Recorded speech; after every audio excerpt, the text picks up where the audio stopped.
Xiaomi Redmi S2 sekarang harganya sudah cukup turun signifikan menjadi sekelas dengan Redmi 8A atau 8A Pro. Apakah masih worth it untuk dibeli di tahun 2020? Yuk langsung aja kita ke reviewnya.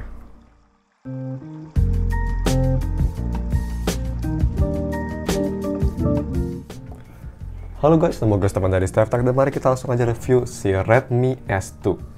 Apakah masih worth it di tahun 2020? As always, mari kita bahas dulu si harga dan speknya. Jika kalian sekarang bisa beli HP ini, harganya udah lumayan turun. Cuma di 1,4 juta untuk varian RAM sebesar 3GB dengan internal storage sebesar 32GB yang udah support dual SIM plus microSD secara bersamaan. Dan seperti biasa, kalau kalian ingin beli HP ini, gue bakal taruh linknya di deskripsi. Nah, terus untuk harga segitu kalian dapat spek pakai chipset Snapdragon 625 dan publikasi sebesar 14 nanometer, layar 6 inci 720p IPS LCD display dengan PPI sebesar 269, ada IR Blaster, jarang banget di HP Xiaomi zaman now, dan juga punya baterai sebesar 3080 mAh yang support charging sampai 10 watt aja, jadi standar charging. Oke, terus untuk si desain dan displaynya, ini tuh walaupun kelihatan kayak metal, tapi Redmi S2 bodi belakang plus frame-nya masih full terbuat dari plastik, nggak kayak kakaknya Redmi Note 5 yang udah terbuat dari full metal atau aluminium. Dan ya memang kalau misal ngelihat si desain depannya tuh ini kerasa sedikit outdated untuk standar tahun 2020. Bezel dagu sama jidatnya memang masih kerasa lumayan tebal. Tapi untuk si gripnya sendiri ini cukup nyaman karena HP-nya juga nggak terlalu besar, hanya 6 inci untuk standar 2020. Terus dia juga ada LED notifikasi yang berwarna putih, posisinya di sebelah earpiece as always. Dan untuk posisi fingerprint dia itu di belakang, rear fingerprint. Dan ini as expected from Xiaomi fingerprint sensor. Kecepatannya tuh ini sangat cepat dan sangat akurat, no problem. Untuk si Face ID juga sama ceritanya, sangat cepat, responsif, dan juga akurat. Tapi as always gue nggak rekomend kalian pakai Face ID karena nggak bakal aman kalau misal pakai fingerprint. As always, stick to the fingerprint aja. Nah, terus untuk si kualitas layarnya, ini memang layarnya kan cuma 720p. Jadi emang as expected kalau bisa dipakai untuk baca teks, ini kelihatan si teksnya sedikit kurang sharp atau tidak se-sharp layar Full HD yang pastinya. Tapi untuk nonton video atau film, ini nggak ada masalah sama sekali. Layar masih kelihatan cukup sharp, dengan warna yang vibrant dan juga viewing angle yang sangat bagus. Terus untuk si visibility di bawah sinar matahari, ini menurut gue mediocre atau biasa aja. Masih kelihatan walaupun memang cukup gelap. Tapi menurut gue masih usable lah untuk dipakai di bawah sinar matahari atau di luar. Untuk si touch delay ini gue juga lumayan surprise. Karena biasanya tuh HP di era Redmi S2, HP-HP Xiaomi di era tersebut, biasanya tuh pasti ada aja masalah touch delay. Kayak di si keyboardnya tuh ada sedikit delay, terutama di bagian samping kanan kiri. Tapi untungnya di Redmi S2 gue gak ngerasa sama sekali hal tersebut. Ini bisa jadi gara-gara udah di OS yang baru, MIUI 11 jadi makin responsif. So ya, di Redmi S2 sangat responsif dan juga gak ada touch delay. Very nice. Nah, terus untuk si audio quality-nya, mari kita pertama bahas audio quality via headphone jack-nya. Karena yang pastinya masih ada headphone jack, posisinya di atas, kiri. Dan ini kualitas satu menurut gue untuk harganya udah sangat bagus banget. Dibanding Redmi 8A masih lebih bagus di Redmi S2. Dia itu punya vokal yang detail dan sharp, bass yang kerasa keras dan juga punchy, terus juga soundstage yang cukup luas. Untuk si sound signature-nya ini khas HP Xiaomi, yaitu V-shape atau warm, jadi lebih ke arah bass dan vokal. Mid-range-nya sedikit mundur memang. Terus untuk si suara speakernya, dia itu kan hanya mono, nggak stereo pastinya. Dan untuk kualitasnya ini, untuk kelas mono udah cukup baik. Vokal masih kedengaran jernih, nggak cempreng, dan juga punya volume yang bisa keras dengan minimal distorsi. Tapi untuk lebih detailnya, ini dia sampel speaker testnya. Gue rekomend kalian pakai headphone biar bisa ngedengerin detailnya lebih jelas. So ya, check it out guys.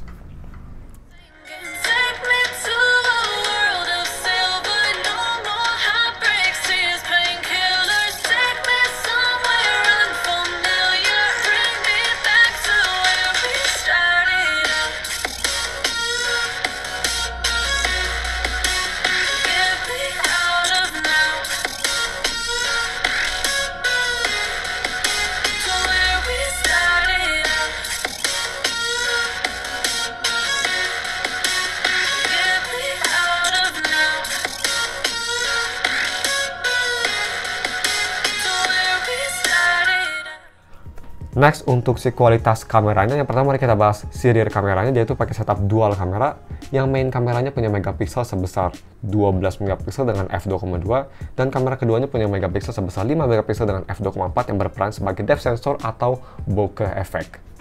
Dan untuk si front selfie kameranya ini, salah satu fitur utamanya juga dari Redmi S2, S itu sebagai selfie, punya megapiksel sebesar 16 megapiksel dengan f2,0, dengan front flash juga, yang bisa nge-record video sampai resolusi 1080p 30 fps.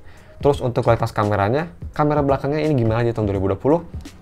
Ini memang sebenarnya untuk si main kameranya udah kelihatan sedikit umurnya. Tapi menurut gue untuk harganya yang sekarang udah cukup turun, udah sama harganya dengan Redmi 8A, jadi kualitasnya menurut gue masih sebanding atau sedikit lebih bagus dibanding Redmi 8A. Dia punya detail yang masih cukup bagus, dynamic range yang oke, dan juga kontras yang cukup baik. Cuma yang gue ngerasa tuh dia kualitas fotonya, terutama dari warnanya kelihatan sedikit pudar, walaupun di keadaan banyak cahaya sekalipun.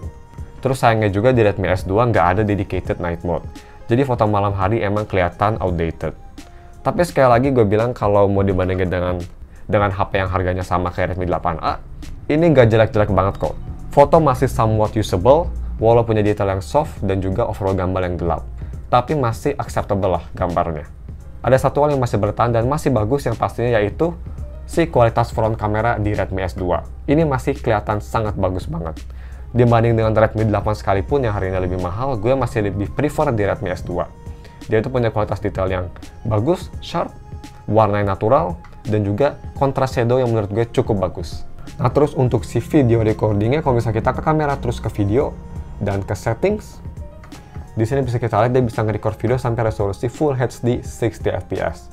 So ya, untuk si sampel videonya gue bakal pakai resolusi tersebut. Check it out guys. Oke, jadi ini video recordingnya pakai resolusi 1080p 60 fps.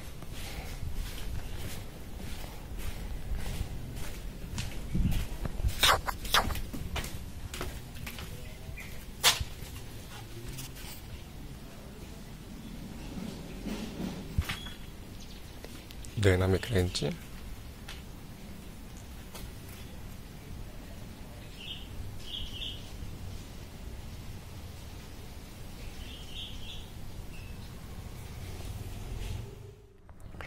Moving on ke si gaming performance-nya, Redmi S2 tuh pakai chipset Snapdragon 625 mid-range pada zamannya dengan fabrikasi sebesar 14 nanometer. Ya memang dulu tuh Snapdragon 625 terkenal banget sebagai chipset mid-range dengan price to performance terbaik.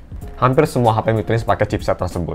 Tapi sayangnya si Snapdragon 625 udah mulai kelihatan umurnya dan performanya juga lebih cenderung bersaing dengan chipset low-end zaman now dibanding chipset mid-range zaman now.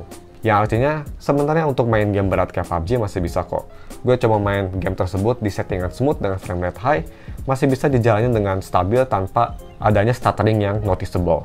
Overall main game berat masih bisa asalkan kalian turunin settingannya ke full rata kiri. HP Xiaomi itu dulu di zamannya Redmi S2 di era tersebut terkenal dengan touch delay-nya kalau misal main game rhythm, yang ngebuat game experience jadi kurang nyaman. Tapi good news guys, di Redmi S2 gue nggak ngerasa ada masalah tersebut. Gue coba tes main game Bandori, overall kerasa sangat responsif dan juga nggak ada touch delay ataupun audio delay. Mungkin ini berkat OS-nya yang udah MIUI 11 dan layarnya yang hanya 720p, jadi lebih responsif. Tapi ya itu cuma spekulasi gue aja. Next untuk si UI experience-nya, Xiaomi juga salah satu brand Android terbaik menurut gue untuk si software support-nya. Yap, di Redmi S2 sekalipun dia itu masih support MIUI 11 sampai latest version.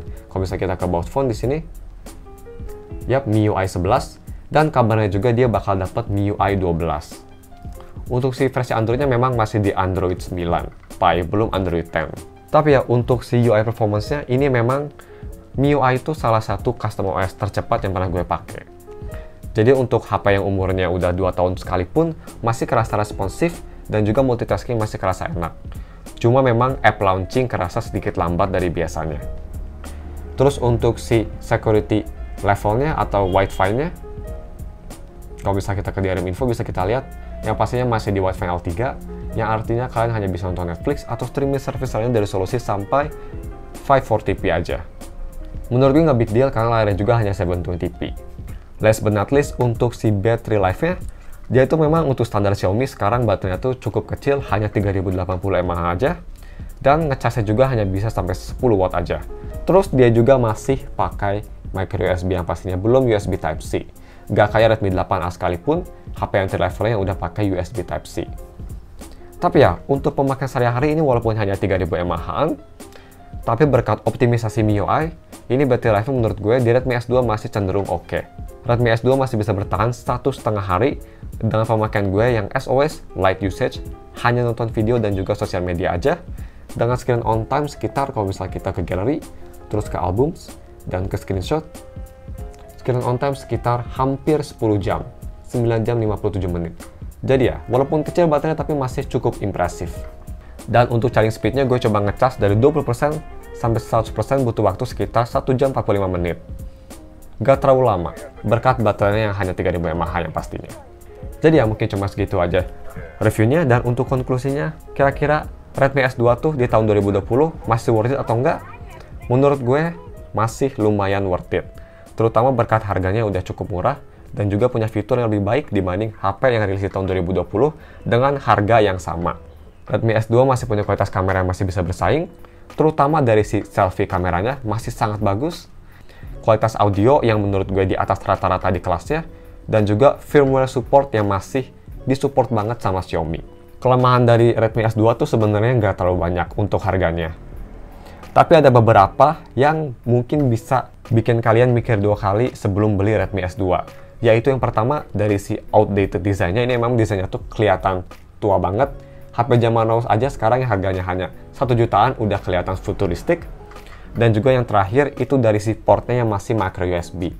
Karena sekarang aja HP murah sekalipun kayak Redmi 8A sudah ngadopsi USB Type-C.